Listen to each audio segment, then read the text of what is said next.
Sa wakas, dumating na rin yung matagal ko nang inaantay na parcel mula kay Aulon. So, bago ako mag-start ng unbox, gusto ko munang i-shoutout si Elegant Shop, pati si kanilang seller na si Sir Aris Rapada. So, kung gusto nyo mag-check out ng mga smartwatch, hindi lang Aulon, Prada, check nyo yung ano na yan, page na yan. So, start na tayo. So, ito na, dumating na siya. May kasama pa siyang pa-previous. Kung gusto nyo mag-check out ang mga smartwatch, better way, search nyo na nga sila, si Elegant Shop. Then, waiting nyo yung live nila kasi marami silang binibigay na voucher. So, may mga discounted yan. So, ito yung isa sa mga product na na-avail ko sa kanila. So, doon sa nauna kong video, sinabi ko kailangan i-unbox natin. So, para maniwala kayo na meron talaga requested nila, yan. Better way din na may mga ganito yung seller na puntahan ninyo kasi ito ay safety purposes ninyo para sa mga product ninyo, mga produkto ninyo. Just in case na may factory defect, mas madaling ma-refund or mas madali siyang i-replace.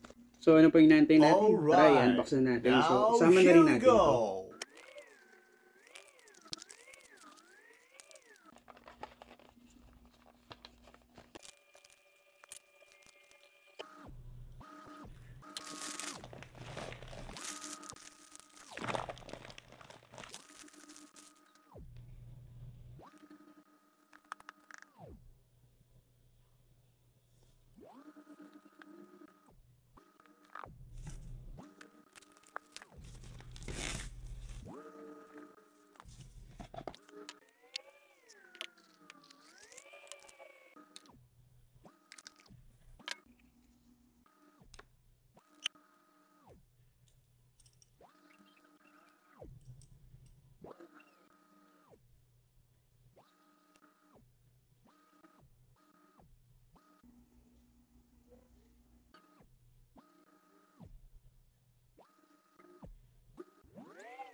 So ayun, na-unbox rin natin yung kanyang previous, yung earphone. Meron na rin pala siyang high definition audio.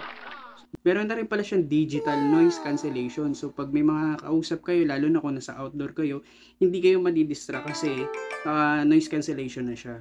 Yan ang laman naman sa box ay itong manual user na hindi naman binabasa usually. Meron na rin pala siyang kasamang extra na earbuds. So silicone earbud siya. Then meron siya dalawang klase, dalawang size. I think ito large tsaka small. Then yung naka-attach dito, para siyang medium. Yan, tingnan niyo yung quality ng ano nyo. Parang may kamukha siya. So parang ito rin yung ginagamit sa mga singer. Pag kumakanta sila sa stage, parang ito yung tracking monitoring nila para sa audio nila. Then ang kanyang dulo, 3.5 na Type-C. Going back na tayo kay Aulon Smartwatch GTS 3. So meron lang naman siyang Super AMOLED display. So napakaganda na niyan. Then tingnan natin, meron na rin siyang QR code. So kung ayaw niyo i-scan sa unit, pwede niyo i-scan dito. Then check naman natin yung nakasulat sa likod ng box. Model GTS 3. Screen size 1.8.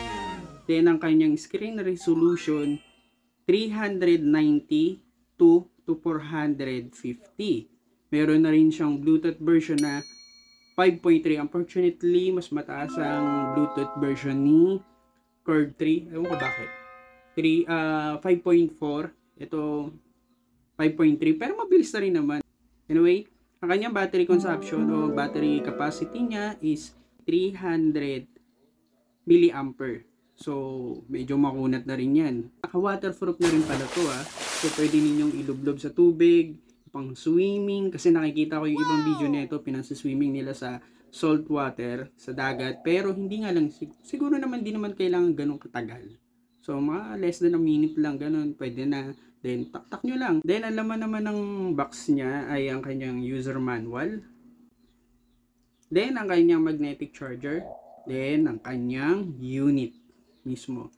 Kung titingnan ninyo yung size siya, halos Same sila ng size ni Curve 3. Pinagkaiba lang nila si Curve 3, naka-curve talaga siya. So, check naman natin. So, ayan. I-check. Ganda niya, very responsive.